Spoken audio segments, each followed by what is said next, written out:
Real cooking. Real cooking. I speak England. Real cooking. Remember, this is real cooking. If you don't like it, fuck off. Friends, everyone knows I love big breasts, and you don't get a bigger breast than from a turkey. Maybe an ostrich, but anyway, we can't get ostriches here in England. I've picked up a pack of turkey breasts and I've chopped one of them in half. This is about 1.5 kilos, about 3 pounds in weight. And I'm going to cook it in a butter bath. In a butter bath on the grill. I'm going to smoke it up and it's going to be absolutely amazing. But first, I'm going to put it in a brine.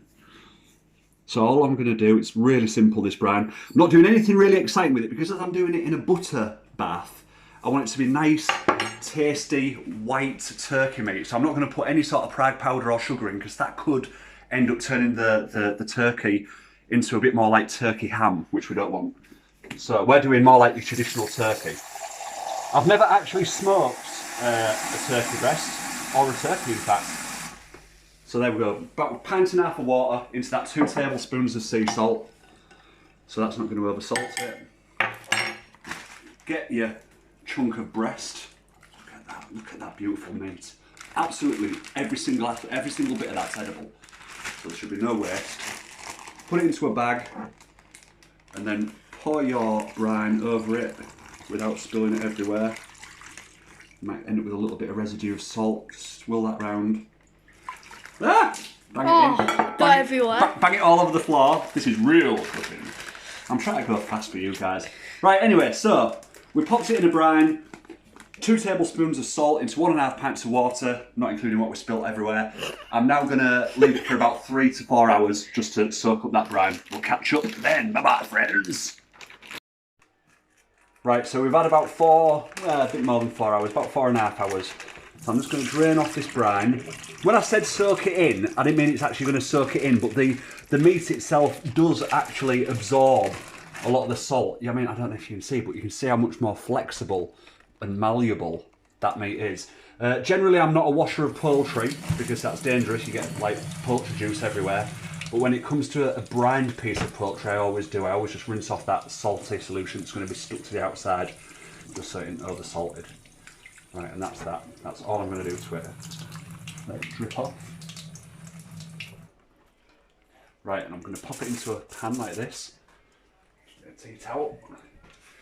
Right, excuse me, Jack, can you step back? Thank you, young man. So I've got about 4 ounces of butter here, which is the butter bath. I'm not going to pour it over the top because it's still hot. I'm just going to pour it in all around it.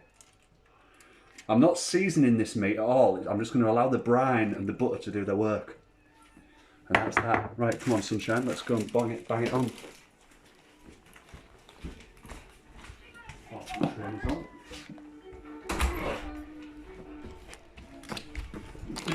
Right, we've set the grill up 275 Fahrenheit, so about 130 centigrade.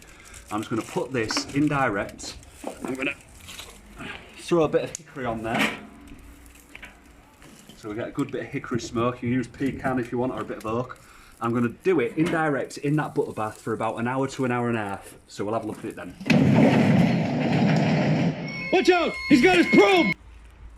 Right then. Let's have a look. It's had an hour and a half in this butter bath. I've tossed it over a couple of times. I'm just going to take an internal temperature. I'm going to go into this fat part here. We're looking for 165 for our finished temperature. Yeah, it's about where I expected, 125 Fahrenheit. So we've still got possibly a good hour to go. As I said earlier on, I've never done this before. 124, that's gone a bit further in, 123. 120, about 123-ish. Right, what we're going to do, we're going to leave it for another 30 minutes, at which point my intention is to take it out of the butter bath. I'll toss it about a couple more times because I love tossing, and then I'm going to just leave it out of the butter bath but on the grate, and that'll cook it up to our 165 Fahrenheit. In fact, I'm off to go for 160. Go for 160, take it out and rest it, and it'll still increase in temperature.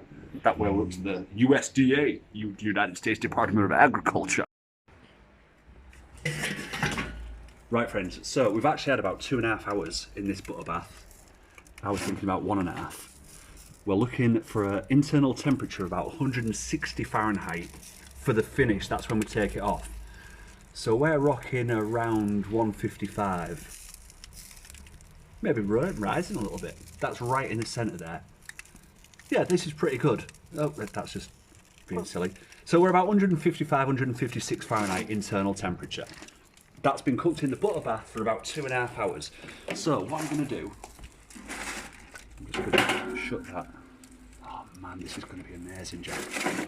I'll just dip the skin side into the butter again. As I've said, I've tossed it around a bit. Now what I'm going to do, I'm going to bring it up to temp over the coals. Oh, hello. Whee! Whee! We would call it a butter bath. I don't like to get it on me. No. I reckon a couple of minutes, maybe not even that, just crisping up the skin. I'll toss it over, sear up the other side. Basically, we're just looking for that 160 degrees Fahrenheit, USDA approved.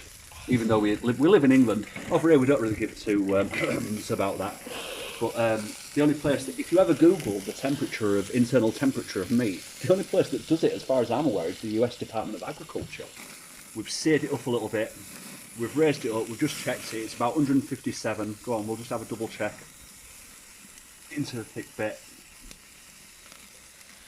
Where are we? Come on. 150, it's going to keep going up, 52, 53. It'll keep going up, it's going to get to about 157-ish.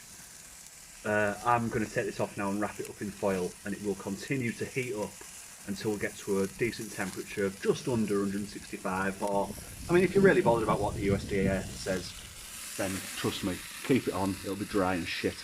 Let's take it off, rest it, get the rest of the stuff, and then we'll cut into this bad boy piece of turkey breast.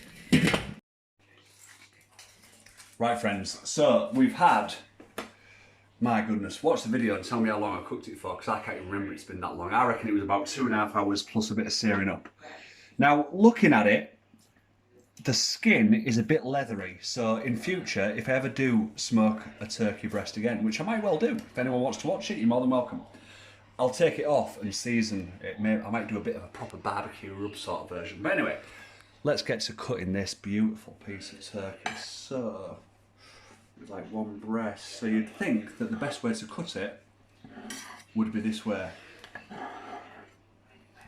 Right. Man, right, bear in mind how long we cooked it on the grill.